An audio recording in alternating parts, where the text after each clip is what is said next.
In a world with like 8,000 hotel brands, it's nice to be reminded occasionally that some of them really are still pretty special. And that's exactly what we have today at Pulai Bay. I'm going to tell you all about it.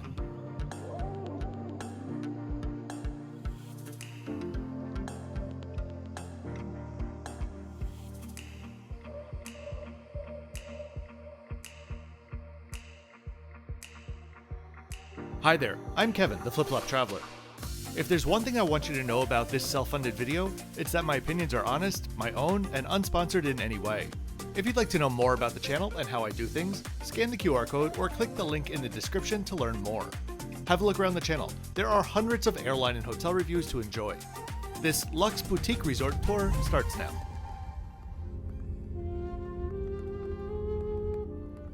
Ritz-Carlton Reserve. It's a brand that I honestly didn't know that much about, beyond the fact that the one in Bali and this one were on my list. Having completed my stay here though, I can say for sure that there are a few more of them that are now on my radar. As we arrive, let me explain the entrance a bit, and to the TikTok crowd, fair warning, I'm going to spend a little bit talking about purple walls. The architect from Thailand and named Lek Bunang sought to create a resort which was, quote, grand and oversized in scale with distinctive accents from not only Thai, but Middle Eastern and Moroccan cultures, where the senses are continuously triggered and enlivened from the moment guests enter the resort driveway to the moment they leave, unquote.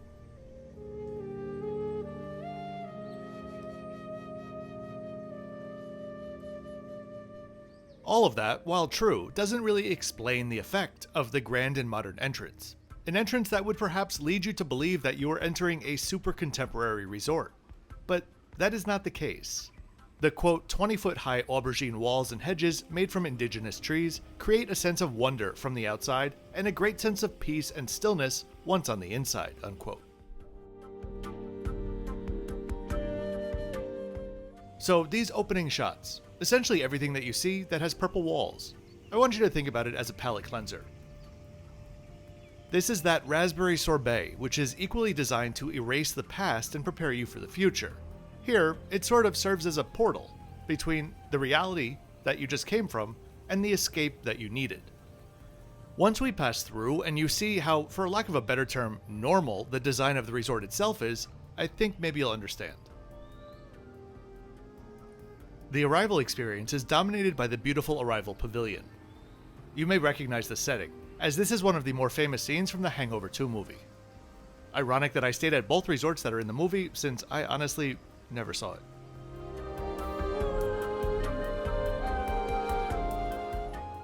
Upon arrival, you'll be introduced to your butler, given a traditional greeting, a delicious welcome drink, and a flower, all of which happened so fast that it eluded the camera.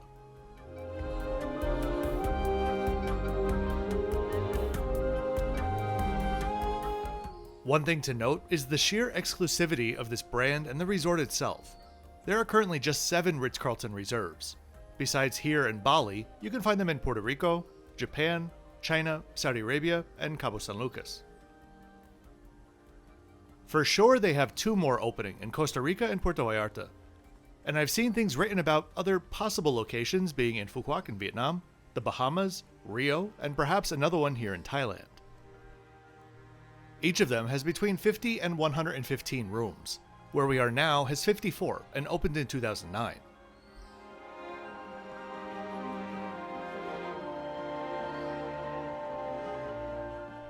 I'll leave you to explore a bit.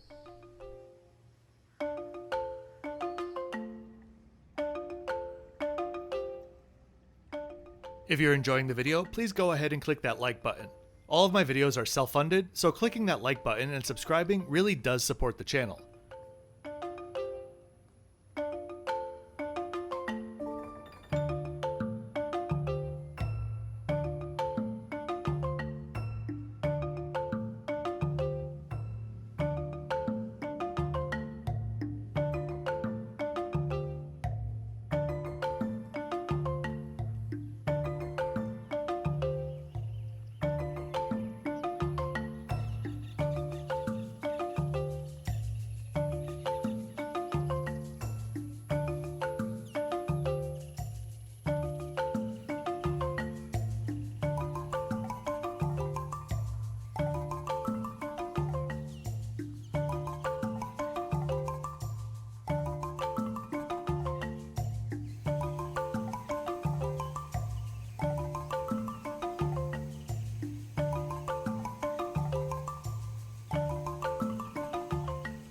If you're planning to visit the property, a word of caution.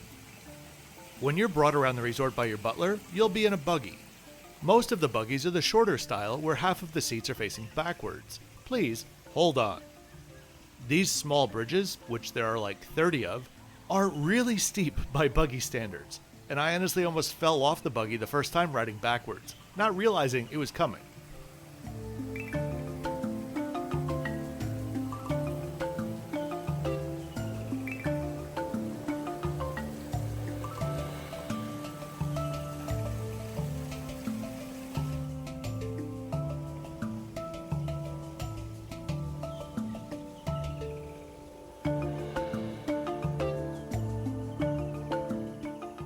The architects worked with Thai interior designer IA49.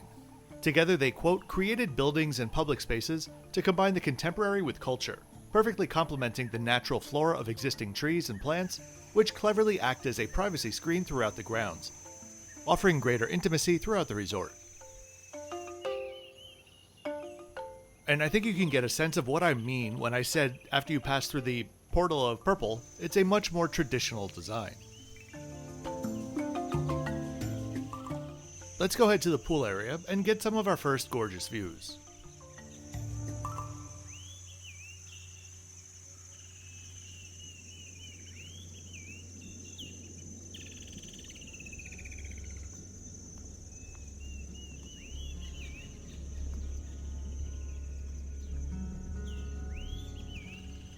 The resort has just the one pool, but it is well equipped and large enough considering there are only 54 rooms, and 16 of them have their own pools.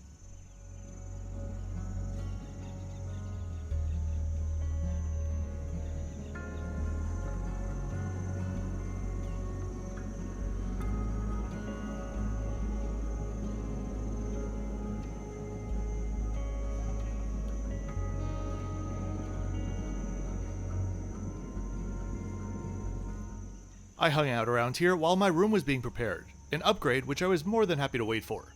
In the meantime, I had lunch, which was a very fresh fish burger. Let's go for an 8.3 out of 10. I do not often stay in resorts that go for over $600 per night. The obvious reason for that might be the cost, but that's not true. It's the expectations.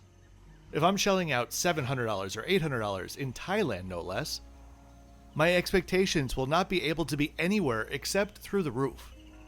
When it comes to these videos, I always score relative to the price, and so I generally don't consider the ultra luxury properties simply because I don't want to set the experience up for failure. That and the fact that it's just very hard to show on video the difference between a $600 resort and one that is double that price, since the majority of the time, most of that extra money is for the service that you're receiving. There is something different here though. Here you can actually feel what you're paying for.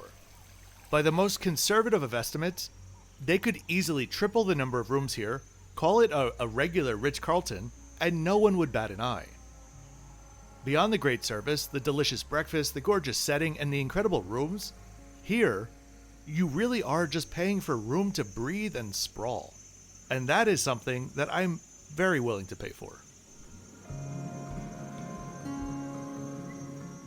Now, yes, I am here during low season, but you can imagine how this property with 100, 110, 120 guests, when it's maxed out, it really wouldn't feel that crowded.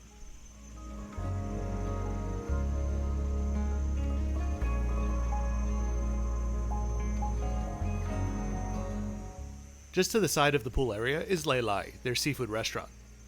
I'll note that there are a total of 5 food and drink venues on site, all open daily, which is impressive for a property with just 54 rooms.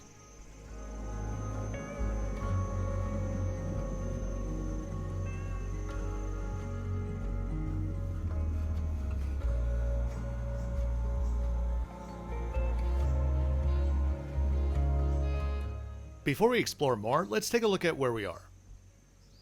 Although they're just across the bay from each other, Krabi is to Phuket what Kauai is to Cancun. Smaller, more laid back, and less touristy. A refreshing combination for anyone that's been to Thailand many times. It does have its own airport, around 45 minutes away, or you could fly into Phuket, but that's a solid 4-hour drive. There's also a ferry between the two, which is around 2.5 hours long, but when you consider the transport on each end of that and arriving early, I would just rather drive. While not apparent here, the resort is on one big hill. That and the entrances to many of the accommodations make for a resort that might not be great for accessibility.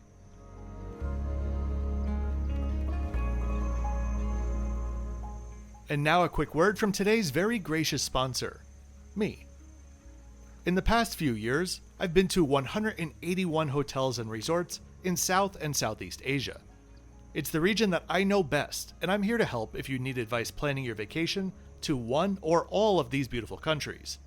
Or maybe you just have a list of questions.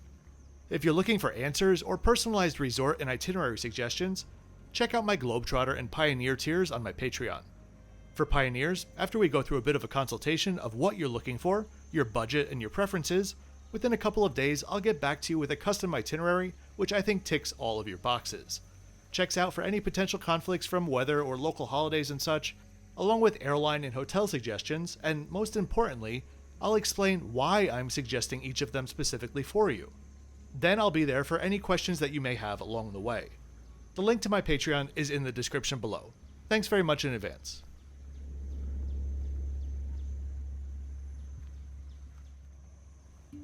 So let's talk about the beach, and let me say off the bat that this is not the resort to come to if your main prerogative is to sit on the beach all day long. Krabi is very tidal, and while the resort has many seating areas on the lawn plus another beach area which I'll show you later, it's definitely not a place where you're going to be sitting on the beach at the water's edge for hours.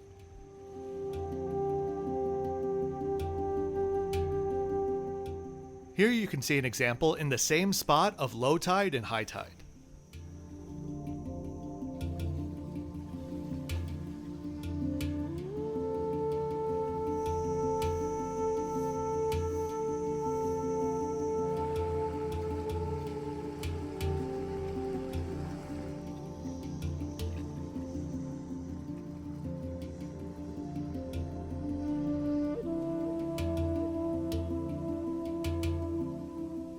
Okay, let's go ahead to my villa.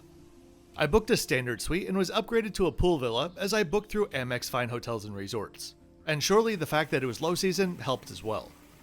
Ritz-Carlton Reserve is one brand where it's very beneficial to book through Amex or Marriott Stars or another platform such as Virtuoso, since elite benefits here do not include upgrades at all, even for ambassador level elites, Marriott's highest tier. My villa was just behind the pool area.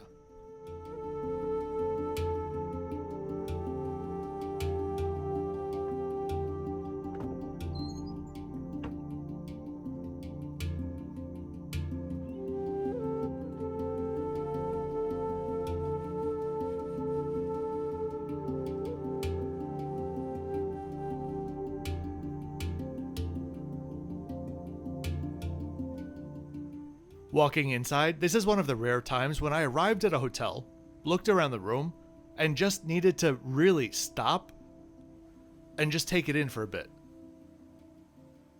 The villa design, layout, spaces, and scale are simply unlike anything that I've seen before, especially in Thailand.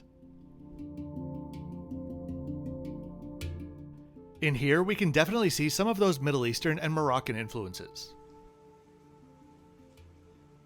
I'm going to put up the extra bits as we look around the interior of the villa. I say the interior since there are actually 4 distinct outdoor spaces surrounding the structure. As we look around, I'm going to mention a small incident that happened while I was here. It's perhaps something which I'd hem and haw over whether to include in a review at all. The reason I'm mentioning it here is because it was handled flawlessly, and so please, let's focus on how they handled it. So, the beds in these rooms are 3 meters wide by 2 meters deep. This is absolutely massive. It's like 2 kings together. Frankly, I would have preferred just 1 king, but that's besides the point. That night, I got back to my room, untucked the bottom of the sheet so my feet wouldn't be strangled in prison, and felt something. It felt like someone took like 1/8 of a teaspoon of sand and sprinkled it over the fitted sheet, but I couldn't actually see it. When I was looking for it though, I found a couple of hairs. This was around 10 p.m. I called to ask for the sheets to be changed. Within 10 minutes, 3 housekeepers arrived and changed everything. And while they were changing it, is when I realized how perhaps there was a little bit of sand on the bed. Let me be clear, I'm not blaming housekeeping for this. This is a design problem. The problem is, the bed is so big that it needs 3 people to make it, and there's really no space anywhere in the room to change the cover on the duvet, except on top of the bed. Not ideal, but knowing that was the cause of whatever I felt sat better with me than thinking that there were actually dirty sheets on the bed originally.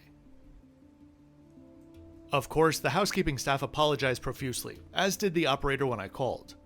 The next morning, my butler texted me to apologize further. When I checked out, she offered a small replica of the welcome pavilion as an apology. I explained why I think it happened, and she quite literally noted that feedback down. I felt fine about this. When I got to the car at checkout, the housekeeping manager was waiting for me to also apologize and offer another small gift. A few hours later, I got 2 notifications on my phone near simultaneously. One that 10,000 Bonvoy points were added to my account, and one was an email from the general manager, who apologized further and noted specifically the feedback that I gave to the butler, offering the 10,000 points. Now, you might be thinking, well, Kevin's a jerk today. They did all of that and he's still talking about this? You're missing the point if you are. Service recovery is meant to recover a crappy situation, and they did that and more. And frankly, it's rare to see that happen in such a seamless way. So for me, strange as it sounds, my sandy sheets was a net positive experience in the end, and one that other hotels could learn from. Truly a gorgeous bathroom, with the central atrium with a large soaking tub surrounded by the rest of the space. Also thoughtful to offer aloe and sunscreen and quite a few other amenities that aren't just the norm.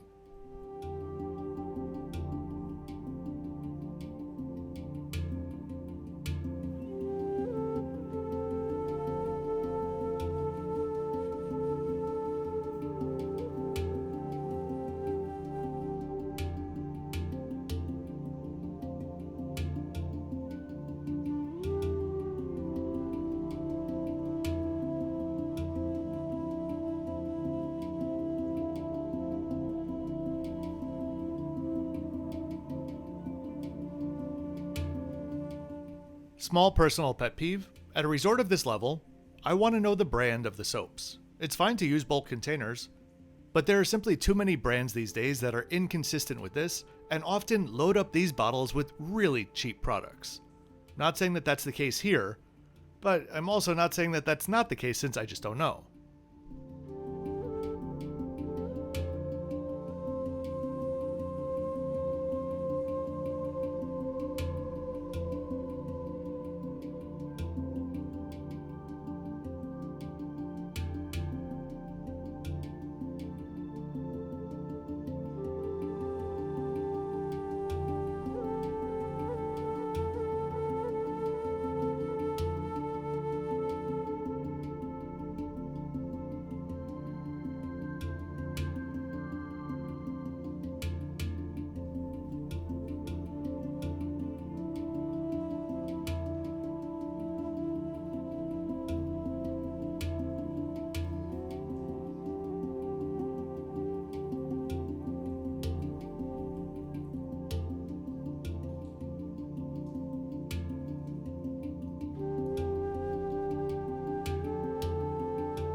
By the time I had finished filming inside, it was pouring outside, so I filmed the rest of this the next day under some beautiful skies.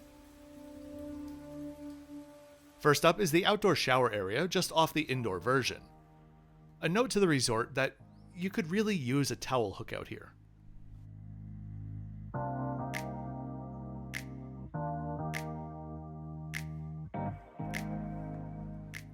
Then in the rear of, I guess we can call it the property, is the outdoor tub, and an unidentified space off to the side.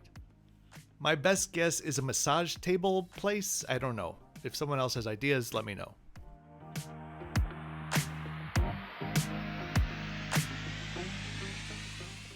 Just off to the side of the bedroom, but inaccessible from the front outdoor space, is a pair of loungers with a very steep and slippery staircase leading up to the rooftop. Something that I definitely was not expecting.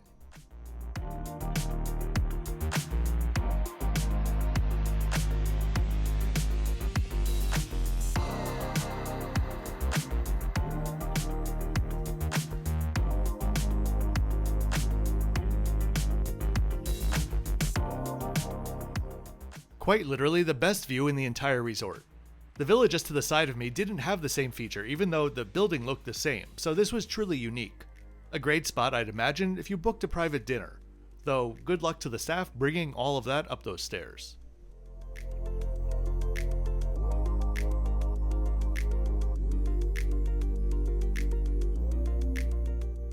And then onto the highlight of the outdoor spaces, starting off with the front porch.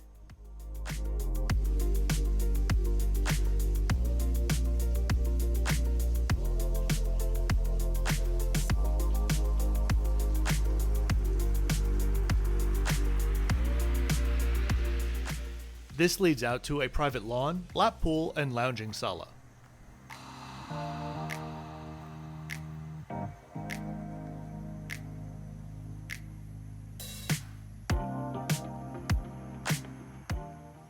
Absolutely gorgeous in every way, but that pool, they made that as difficult as physically possible to get into and out of, especially after dark.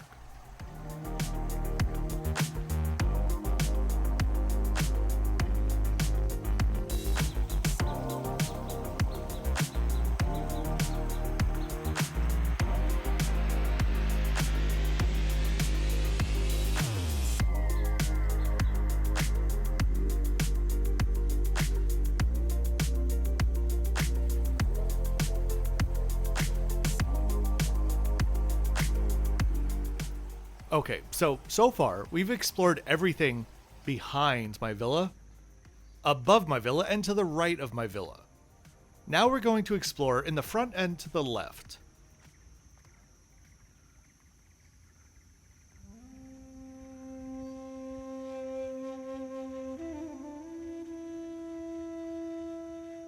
Just in front is a manicured garden which leads to Chom Tawan, the resort's bar.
Sometimes I think the camera does locales justice, and sometimes it just doesn't, and today I think is the latter.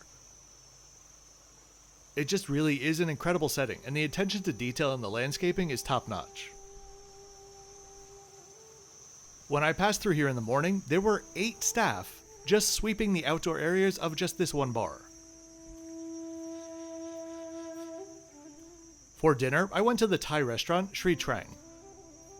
My butler told me that she could pick me up, or I could just walk down the beach and I'd find it. Wasn't quite sure what that meant, but it's all laid out well, and well lit at night too. If you wanted to lounge on the beach during the day, the staff would surely set up some loungers out here for you.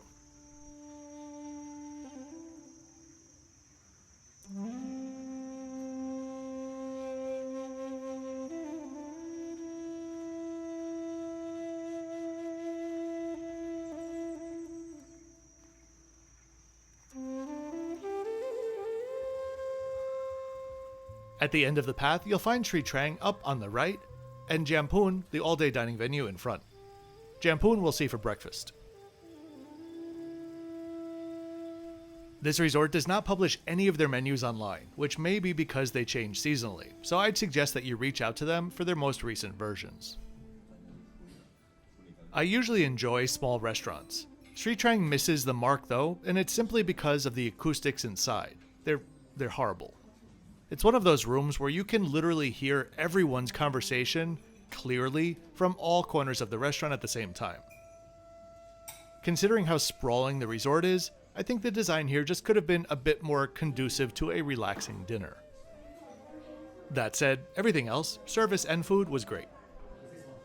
I started off with my trusty shrimp cakes, which were wonderfully bouncy, and I loved the abundance of aromatics on the side. Often dishes like this are a bit bland at resorts, created for Western palates, but here you can control it yourself. 8.8 out of 10. For the main dish, I had the Massaman beef curry, one of my favorite curries in general. Overall, it was very good. The beef was tender, the flavor was well developed, and came with a choice of brown or white rice. It was just a little bit too sweet for my taste though. 7.9 out of 10. After dinner, I headed up to the pavilion to check it out fully lit up.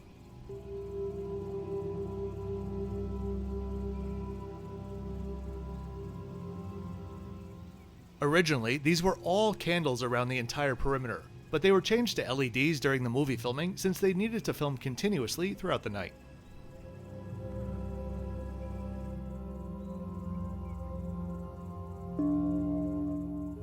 At night, the bar also has live music. And in case you were confused, as I was, at night they make up the bed so that you sleep just on one side of it.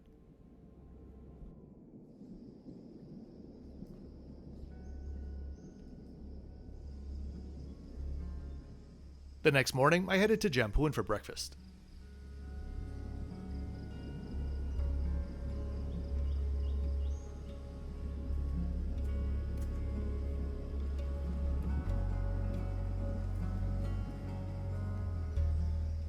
The entire setting of the restaurant, with the ponds and the outdoor seating set back from the water, is really quite stunning, especially when the sun starts to peek through the trees. The whole area reminded me of part Andaz Pattaya and part Ritz-Carlton Langkawi.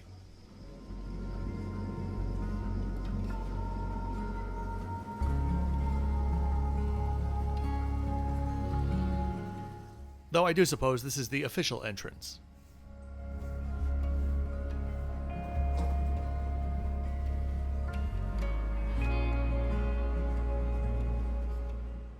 The restaurant, which wins the award for the best AC in Thailand, is not dated inside. It's in perfect condition, but it's definitely a product of 2009. The breakfast spread on offer was really well done. There's a full buffet as well as an additional a la carte menu. I'll let you have a look around.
I ordered the chicken satay, which was very good, 8.5 out of 10, and the Pulai Bay French toast, soaked in coconut milk with cornflake crunch, roasted coconut, and coconut cream.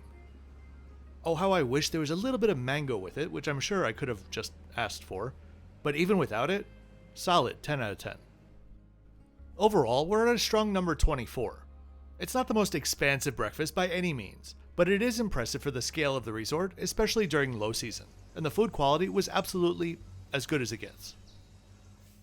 As we take a final look around and check out the fitness center, which oddly enough is hidden underneath the arrival pavilion, let me offer my final thoughts. From A to Z and all 24 in between, this place is impressive.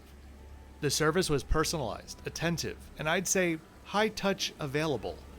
But they were very receptive to your preferences and will be as involved or as invisible as you'd like. The butlers checking in on guests at dinner is always a nice touch, even from someone who likes low-touch service. The facility, the landscaping, the food, the villa, it's hard to find fault. Since it is pricey, it would be very difficult for it to get 100, but under the right circumstances, I definitely think that it's capable of it. They even have bananas and earbuds in the fitness center.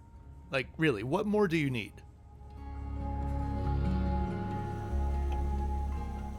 I previously had a crappy experience at the Ritz-Carlton in Samoy, and while I've not been back there, so I can't comment on that property right now, but I can say that this one here in Krabi has proven to me that it was certainly an isolated incident. It's hard to imagine that both are even in the same portfolio, to be honest.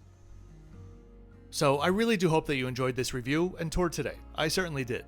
If you did, please be sure to click that like button and subscribe with notifications on so you don't miss out on my twice weekly videos. I'll see you next time from Colombo on Sri Lankan Airlines. Oh, and as always, thanks for watching until the end.